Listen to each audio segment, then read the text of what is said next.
some non-essential retailers will be able to open from next month. We know we've talked about this loads of times. It is a porous border, so for lots of people it's very, very, very close indeed to nip over, and Wales may well follow suit as well. We'll see what happens. What will this all look like then? Kate Hardcastle is a consumer and retail expert and joins us now. Kate, welcome. Completely unprecedented times. You know, I was watching something actually on Italian TV that was beamed over here last night about temperature checks on the doors when you went into a department store. They didn't put the clothes back on the rack after people had tried them on. Is that the sort of thing we're looking at? There are so many measures that retailers have been looking into to understand how they might be able to reopen stores and do that safely for both staff and their customers.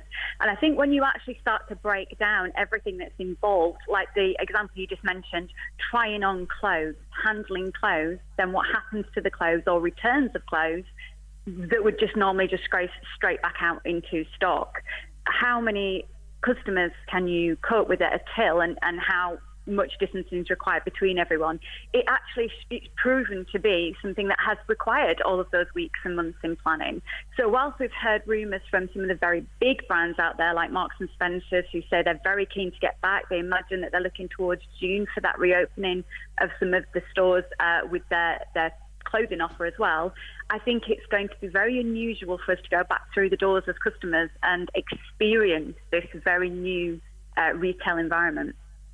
How much more then? Because, people have still been ordering. Next opened up a couple of weeks ago online, didn't they? And you can send the clothes back there. How much of a shift, and we talked about this so many times, Kate, how much of a shift, even more than there already had been, will there be, do you think, to online shopping for clothes? Significant. I think what we're going to see is basically someone pressing the fast forward button on change that would have probably taken months, if not years, into a very short amount of months. We've become reliant for those non-essential purchases on our online providers. A lot of our online providers have realised that they perhaps don't have adequate enough operations in place or the resilience of service in place. Some of them are trying to make sure that they keep very, very safe measures in place, like Next, for instance, who put a limit on how much they will sell every day to make sure that their operations and warehouses can meet demand safely. But I think we're going to see that actually people have, after an initial sort of ping back into buy-in and the excitement perhaps when these stores open, people are going to perhaps think twice about the traditional shopping methods, the idea of congregating on high streets and cafes and restaurants, because it just won't be the experience they remember.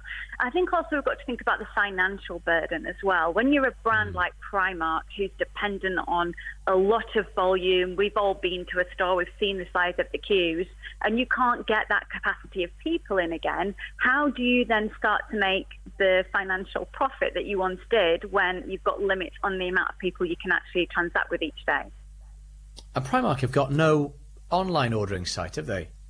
That's right, and they've still made a commitment just recently in the press that isn't something that they're going to look for. They are still looking for traditional bricks and mortar stores, and there's good rationale behind that. We know that customers act differently when they buy online versus in-store.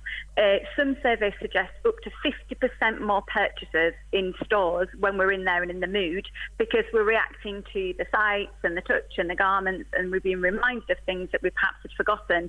Whereas online, just search, it's very clinical, and we see the total in the balance box before we pay, and we get very black and white about that and our bank balance.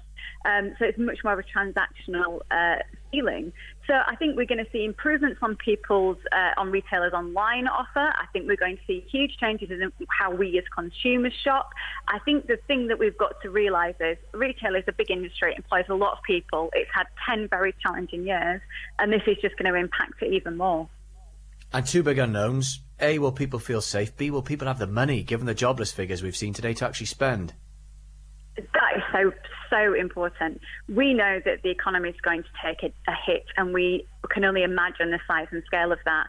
When that happens, consumers are very savvy. The people listening to this radio show will look at their bank balance, they will buy and make provision for their essentials, and everything else is a bonus, but only one they will give themselves if they feel comfortable and safe to do so. So you'll see a lot of retailers trying to match the value, reassure on price, and we're probably going to see, just as we did at Christmas last year, a year of budgeting. Now, the counterbalance to that, some people will emotionally feel very charged about the situation, and they'll celebrate Christmas even harder because perhaps they're reunited with loved ones and it's a reminder of everything that they have. But will they do that financially, or will they do that in a different way? We've yet to see. So this is going to be very challenging, very interesting. There'll be some clear winners, but again, probably some challenges for the high streets as they stand at the moment. Hey, thanks, Kate. That's Kate Hardcastle.